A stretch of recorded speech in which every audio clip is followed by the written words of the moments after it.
ಬಂಧುಗಳೇ, ಇವತ್ತು ರಾಜ್ಯದಲ್ಲಿ ಕಾಂಗ್ರೆಸ್ ಸರ್ಕಾರ 3 ವರ್ಷಗಳನ್ನು ಪೂರೈಸಿದೆ. ಮುಖ್ಯಮಂತ್ರಿ ಬದಲಾವಣೆ ಆಗಿದೆ. ಮುಖ್ಯಮಂತ್ರಿಗಳು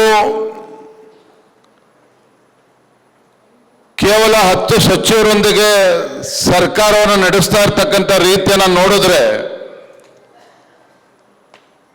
ಸ್ವತಃ ಮುಖ್ಯಮಂತ್ರಿಗಳಿಗೆ ಭಯ ಕಾಡ್ತಾ ಇದೆ.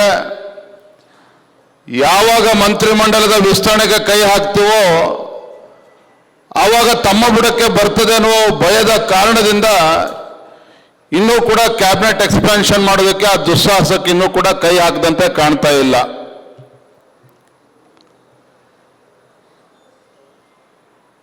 ಪತ್ರಕರ್ತರಿಗೆ ನೋಡುವಂಥವರಿಗೆ ಏನಪ್ಪ DK ಶಿವಕುಮಾರ್ ರಾಜ್ಯದ ಮುಖ್ಯಮಂತ್ರಿಗಳಾದ್ಮೇಲೆ ಎಲ್ಲವೂ ಕೂಡ ಸರಿ ಹೋಗಿದೆ ಅಂತೇಳಿ ಅನ್ನಿಸ್ತಾ ಇರ್ಬೋದು. ಆದರೆ ಯಾವ ದಿನ ಅವರು ಕ್ಯಾಬಿನೆಟ್ ಎಕ್ಸ್ಪಾನ್ಷನ್ಗೆ ಕೈ ಹಾಕ್ತಾರೋ ಅಲ್ಲಿಂದ ಈ ರಾಜ್ಯದ ಮುಖ್ಯಮಂತ್ರಿಗಳ ಕೌಂಟ್ ಡೌನ್ ಶುರುವಾಗ್ತದೆ.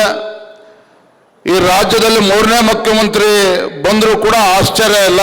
ಆ ರೀತಿ ಒಂದು ಆಂತರಿಕ ಕಚ್ಚಾಟ ಕಾಂಗ್ರೆಸ್ನಲ್ಲಿ ಪ್ರಾರಂಭ ಆಗ್ತಕ್ಕಂಥದ್ದನ್ನು ಯಾರೂ ಕೂಡ ತಡೆಯೋದಕ್ಕೆ ಸಾಧ್ಯ ಇಲ್ಲ.